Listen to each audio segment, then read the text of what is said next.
RSS प्रमुख पिछले 3 दिनों से दिल्ली में हैं। शुक्रवार को उन्हें मीडिया से मुखातिब होना है। वे जब से दिल्ली में हैं तभी से इस बात को लेकर कयास लगाया जा रहा है कि आडवाणी उनसे मुलाकात करेंगे। कभी खबर आती है कि राजनाथ सिंह उनसे मिलने जाएंगे। चिंतन बैठक के पहले आडवाणी की भागवत से मुलाकात जरूर हुई, लेकिन इस बैठक के पहले ही एक चैनल को दिए इंटरव्यू में भागवत ने साफ कर दिया था कि बीजेपी में युवा नेतृत्व की जरूरत है।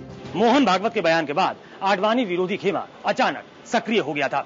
उसे लग रहा था कि चिंतन बैठक के पहले नेतृत्व को लेकर पैदा हुआ भ्रम दूर हो जाएगा, लेकिन अरमान धरे के धरे रह गए। नेतृत्व पर चर्चा नहीं हुई। तो फिर क्या मोहन भागवत के बोलने का कोई मतलब नहीं था, या फिर उनके कहे को बीजेपी ने गंभीरता से नहीं लिया? शिमला की चिंतन बैठक में नेतृत्व परिवर्तन पर चर्चा नहीं हुई, लेकिन एक बात हुई जो अब तक नहीं हुई थी। लोकसभा चुनाव में हार पर बनी बाल आप्टे कमेटी की रिपोर्ट पे कहा गया कि मजबूत नेता निर्णायक सरकार का नारा फिट नहीं बैठा। निशाना सीधे तौर पर आडवाणी पर था।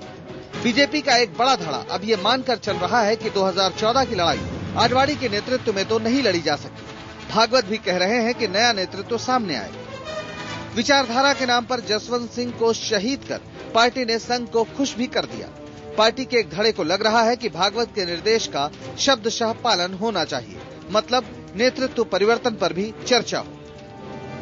एंटी आडवाणी कैंप की निगाहें अगर मोहन भागवत पर हैं, तो आडवाणी समर्थक खेमा भी टकटकी लगाए संघ प्रमुख की तरफ ही देख रहा है।